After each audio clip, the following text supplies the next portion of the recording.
talk about what Detroiters approved last year and what the status is of this task force. What will we see in the coming months? Well, Stephen, it's a challenge. It always is.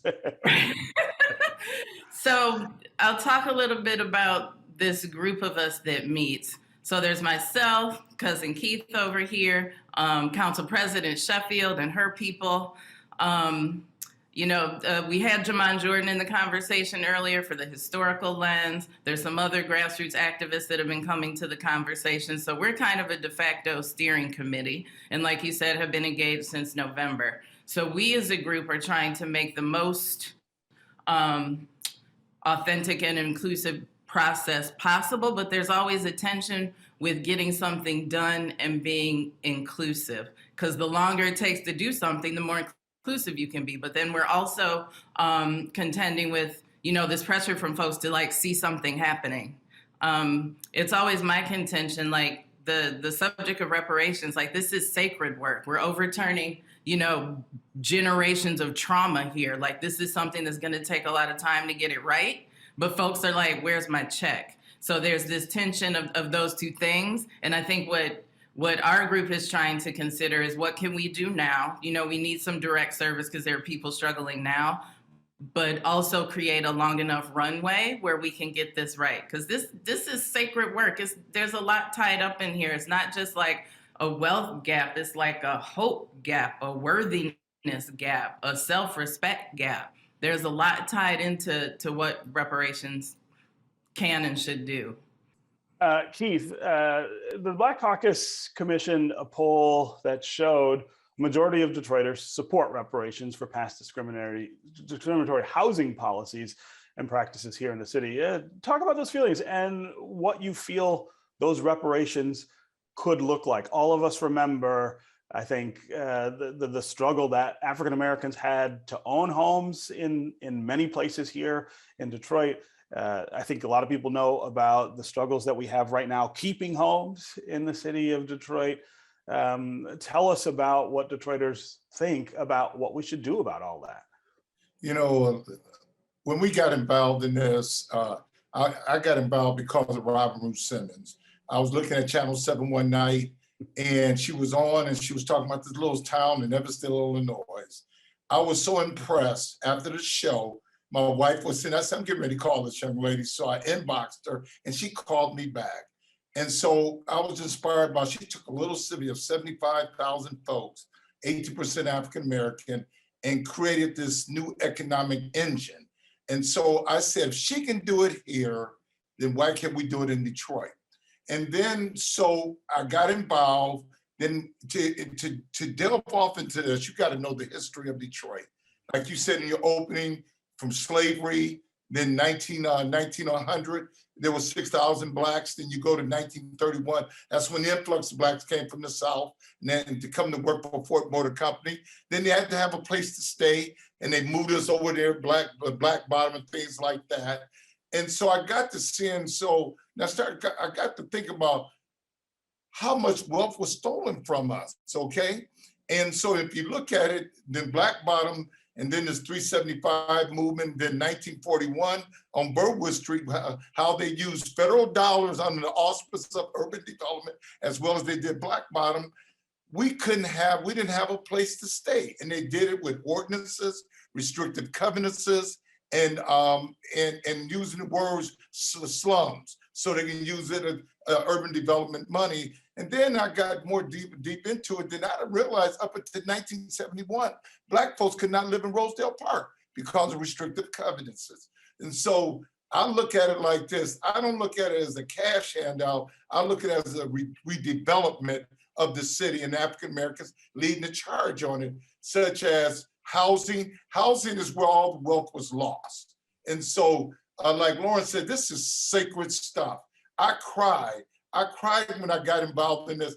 And when we did that poll, I knew when we did that ballot, and this, this is the first of this kind in the country.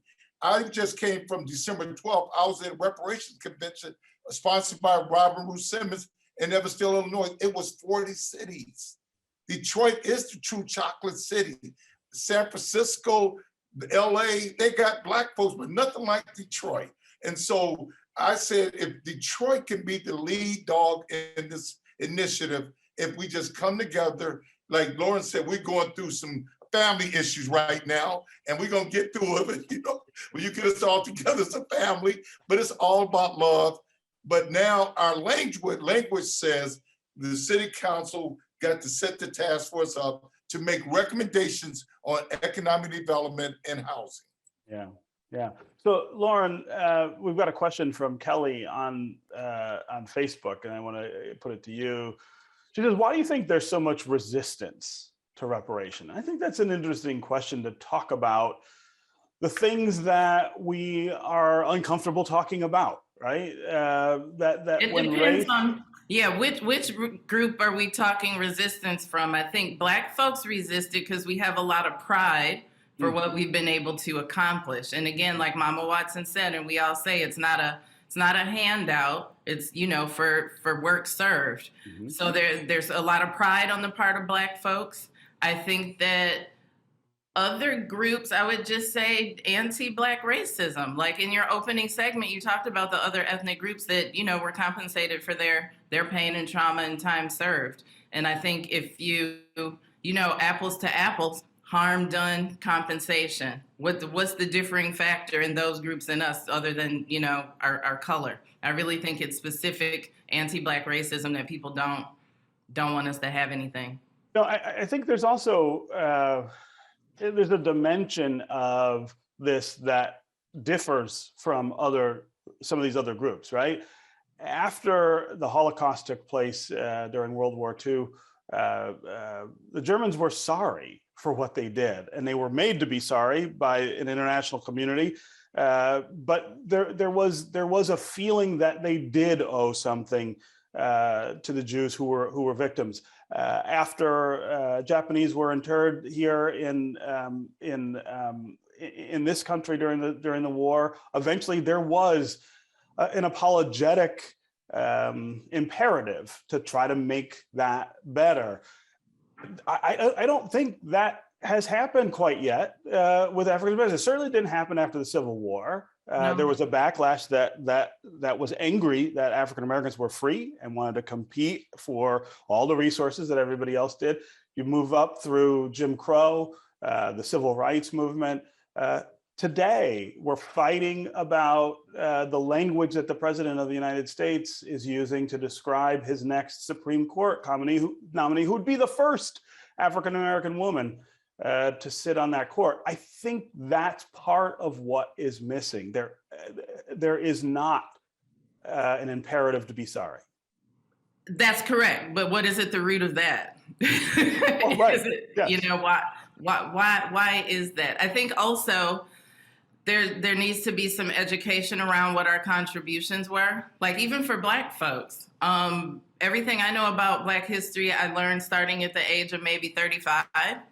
Through my own research.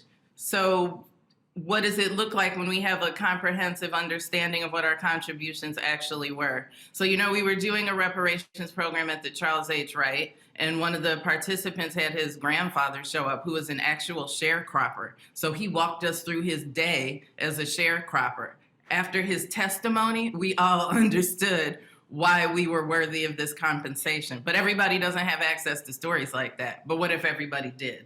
I just think that the money should go into housing so people can lay their head and build some wealth. And then we need an economic engine, with all this new creativity out here, these kids are entrepreneurs, they should be able to go out there and produce a product and sell their product and make money off of it.